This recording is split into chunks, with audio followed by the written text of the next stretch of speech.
Orbit Gaming the other day. I say the other day because it actually happened a couple days ago. But either way, Orbit Gaming announced their new Call of Duty roster consisting of the following players being Ares, Khalifa, Baker, and Apox. So in today's video, we're obviously going to be talking about the new Orbit Gaming roster.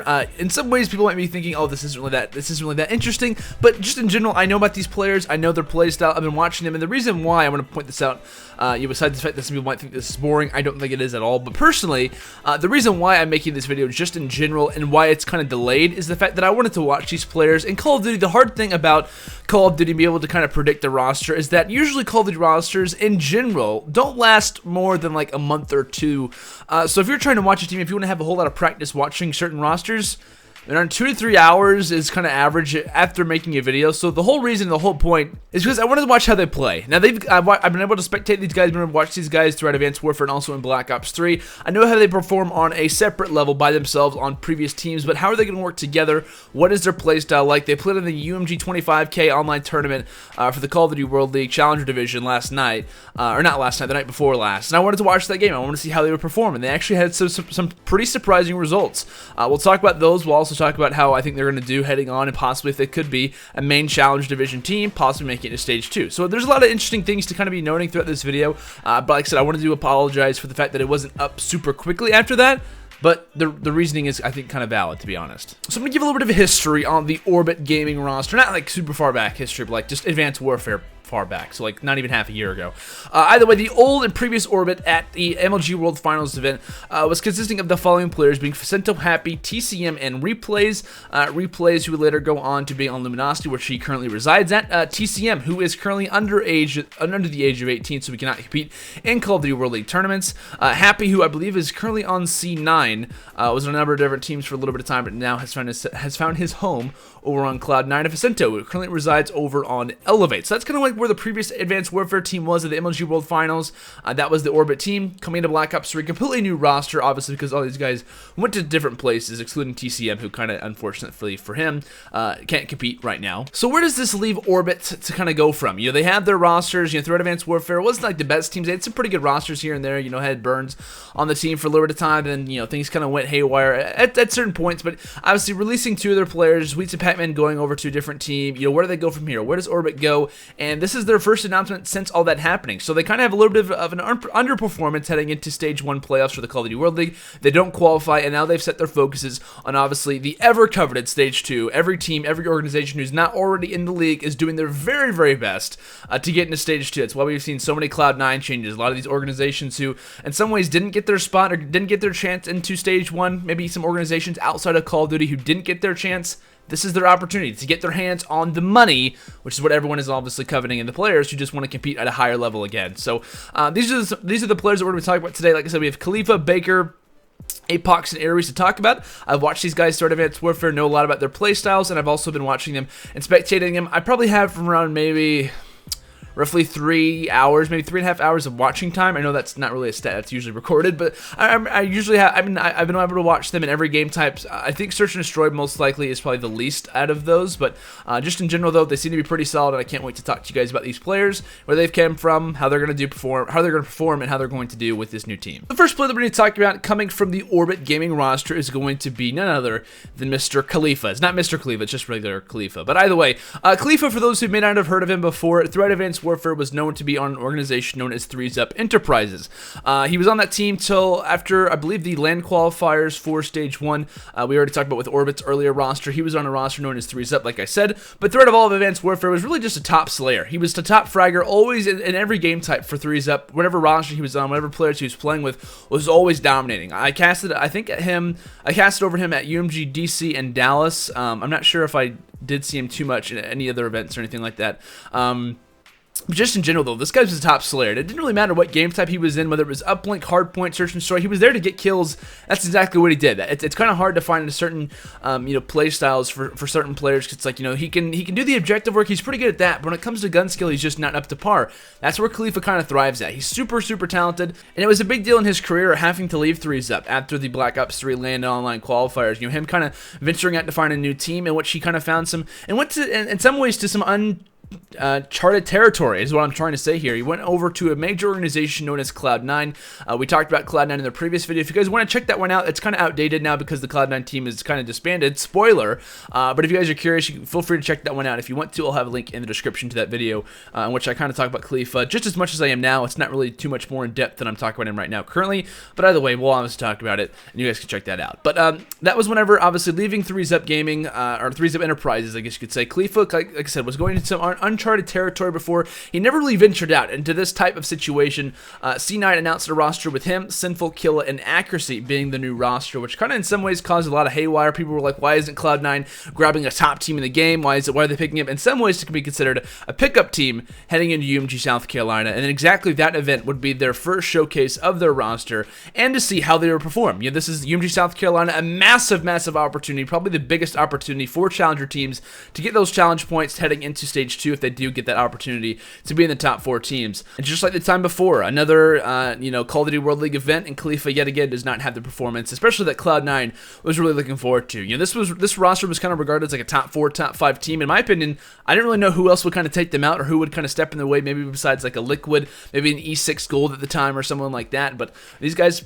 didn't really show up too much. They didn't even place in the top 8, so I don't know if they got hardly any, if any at all, challenge points. I'm sure they got at least a couple, but not enough to really prove anything and to really kind of show off too much. But either way, that's whenever the C9 roster decided to drop 3 players, everyone dropping, in which I believe Sinful became a free agent. I believe it was Killa who went over to Dream Team, and it was obviously Accuracy, who was left on the Cloud9 Gaming roster by his lonesome, in which he would find 3 players later, then he would be released, and that's time for another video. But either way, kind of unfortunate for Khalifa. Yet again, he had 2 events which he was on a team. He left his old organization to kind of maybe in some ways try to propel his career. He goes to this team, another underwhelming performance, and now he's dropped from the roster, and he really doesn't know where to go at this point. In my opinion, though, coming through just a player in general, I think Khalifa is a very underrated player. At least coming through Advanced Warfare, in my opinion, was kind of on the ranks, and in some ways a similar case to how players like Hook and Tip and TJ Halley were on some of the amateur teams and slowly but surely showed their skill and propelled their teams and propelled themselves through their teams, throughout their entire career in such a short time. Khalifa never really got that opportunity. I think him kind of taking this was a good leap forward, but in some cases it was just kind of like the wrong time. Things just didn't really work out in some cases, and I think it's good that he's now on this Orbit roster. But he kind of provides, he's going to provide a very good slang presence. He's not a guy to always be getting in the hill. Granted, he can do that. He's very versatile. When it comes to his overall gun skill, it's just absolutely absurd. He's so talented. He can run an SMG primarily. He can really just roam around the map. There's not really too much you can say about him besides he's just a slang guru, to be completely honest with you. But I can't wait to see how he performs. I think he's just an overall solid player, and I think he brings a lot to the table when it comes to a solid roster that Orbit GG currently, at least in my opinion, has. Next player we're going to be talking about is going to be, probably my favorite player on this new Orbit GG roster, is going to be Baker.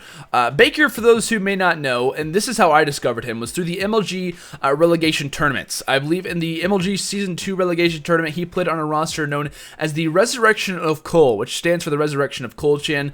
He played alongside of Cole-Chan, CBN, and Ares, who's one of his teammates now in Orbit. But he also, I believe in Season 3, played for a team, he didn't obviously qualify for the Season 2 relegation. Went into Season 3 relegation on one of the DT teams, that's kind of hard to say, under the name of DT Purple. I believe they ended up getting knocked out by VVV just in general, and really didn't have the best performance. When you're going to a relegation tournament, you do have high hopes, but it just really didn't work out for him.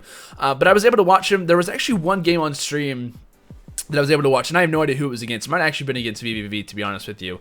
I'm not really sure, to be honest, what game or what series it was against, but I was just watching it. The commentators were kind of talking about the players. Didn't really know too much about the players, and I was just kind of watching Baker. This is the first time I get to watch this guy. I've heard of his name before, but I didn't really know too much about him, and watching him now, it was just like he was leading in slang. He was kind of providing like a captain role. Like you could see him, like they would pan over to the player shots, and he was just like, leading the guys, telling them what to do. They went to an in-game chat, and he was kind of telling the guys, hey, we need to do this, we need to do that.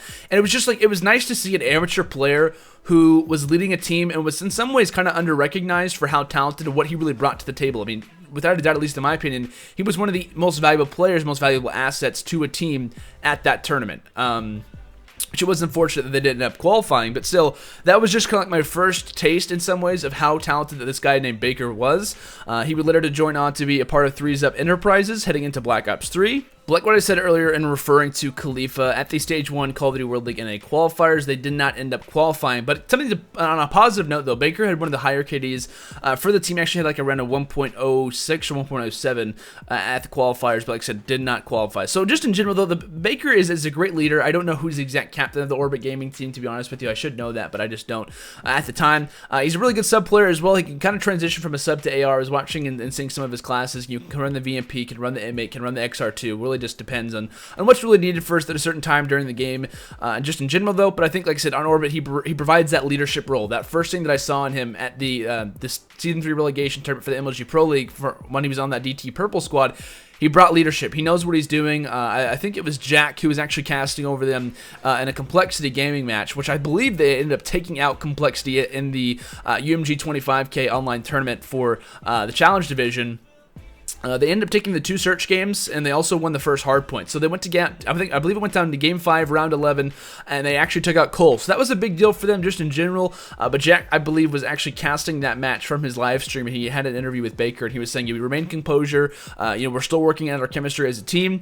But in some cases, I think he was kind of leading those discussions, saying, "Hey, we need to do this at certain rounds." And I think overall, it was just like a really good pickup. I think Baker's just a really good guy to have in the back of your mind, and also just as a teammate. Next player that we're going to talk about is going to be Aries. Now, to be honest, I don't know too much about Aries. Out of the other 3 players, he's probably the player that I know the least about, to be honest with you. But like I said, I can kind of reiterate what I said earlier about some players. I played with Baker on Resurrection of Cole. Played with Khalifa on 3-Zip Gaming. He played on Orbit in the past, and he's also played on Lethal Gaming. And as far as his playstyle goes, he's going to run more of a sub. I mean, 95% of the time he's running a sub, whether it's the VMP, the CUDA, doesn't really matter. But he's going to play that objective role. He's going to play the hardcore objective role. He can really pack up the points. I think he's just really, really good at slang. To me, Aries is that player that I've heard of countless times, but I've just never been able to say, oh, Aries, he's done this, he's done that. The last player that we're going to talk about is going to be Apox, and I think, honestly, he's one of the most important players that we have in this team. That's why I actually kind of saved him for the end. For those who may not know or may have maybe not thought they heard of Apox before, if you guys did watch the online qualifiers for the Stage 1 for the Call of Duty World League, you probably heard of EZG. Now, they were a really, really talented team that no one had really ever heard of in the past.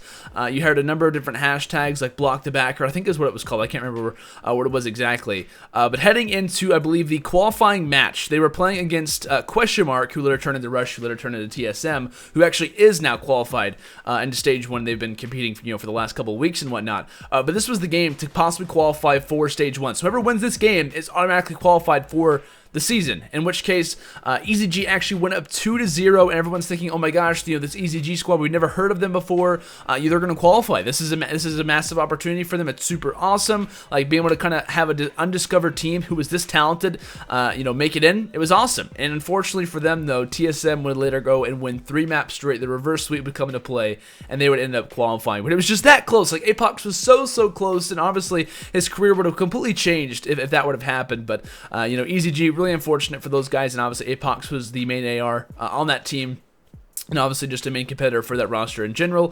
EZG, after that, kind of unfortunate loss, later moved on into UMG South Carolina, holding their heads high, hoping they could possibly get those challenger points heading in to Stage 2. And at UMG South Carolina, they underperformed massively. They were, to me, probably a top 5 team that I was looking at to most likely get challenge points, and I don't even think that they placed in the top 8 either, which was kind of, in some cases, a massive defeat. In some ways as well, it was kind of like an underperformance from the guys, and after that, EZG, I believe, ended up releasing him. I'm not sure what the exact results of it were, if he wanted to leave or if EZG released him. Either way, they parted their separate ways, and he was left as a free agent moving on in future tournaments. Like I said earlier, Apox is a fantastic AR, going to be the main AR for this team. And countless times that I've been able to watch them play, they like to run a 3-sub, 1 AR game, which in some cases is kind of few and far between. Most of the time, you're going to see a 2 AR, 2 sub split, or you'll see 3 ARs and 1 sub, like you do with Opti Gaming, plenty of times to give as a reference. So it's just kind of interesting to see. That was kind of like what we saw in the early Luminosity with Proofy on the team. That team obviously didn't work out,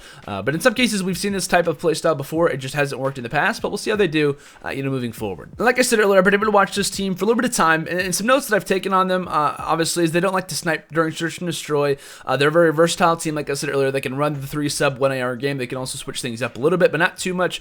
They like banning Overclock. Ares kind of vends for the active camo Heatwave type of style, whether it comes to respawns and search and destroy. Apox is going to be running that Scythe 95% of the time. It also likes Glitch when it comes to search. Khalifa is more of a Purifier player, which I like him as. That's kind of like what the main playstyle that he was at whenever he was on Cloud9. He kind of switched between, weapon specialist and also just regular abilities when it came to respawns, and it seems like he's kind of found that Purifier most of the time. When it comes to uplink, you obviously switched up. You don't want to have a Purifier throughout those maps and stuff like that. You also could possibly see him pull out a Tempest when it comes to uplink. He's just really good as that secondary weapon when it comes to that Scythe. And also Baker being that kinetic armor and also camo player at times. It kind of seems that him and Ares kind of switch up their playstyles from time to time, but he ends up and really likes that kinetic armor in a number of different game types. And he also vends to use that vision pulse, which I think is really important when it comes to search. There's only so many players who are kind of willing to do that, because obviously it does give a ping and kind of like a general area location of where players are in a certain radius around you. And that's a very unselfish play. If you do pick that vision pulse, a player like Nagafin, a player like Fizzerp, sometimes Crimsix, they like to use that overall specialist when it comes to CTF and also search and destroy regularly. But it was just really impressive to see Baker grab that one, because in some ways it's good to have it, but it's also like you're giving yourself away, because yourself also gets shown on that minimap to all the enemy players. So it's definitely a team aspect type of specialist, and I think it works out really well for the guys just in general. But talking about Orbit, I think they're a really good team. They obviously, like I said earlier, took out Complexity the other night in the UMG 25K online tournament. I don't really know the whole reference of it, but I'm just really excited to see this team. I know this might not have been super exciting to anyone else, but I just wanted to cover the roster. I know a lot about them, and I just hope that I get to cast over these guys soon, sooner rather than later. I'll just say that. So guys, thank you so much for watching this video. If you guys did find this one enjoyable at all, make sure to hit the like button and also subscribe for future videos. I will see you all in the next one. Have a fantastic day, and until next time, peace out.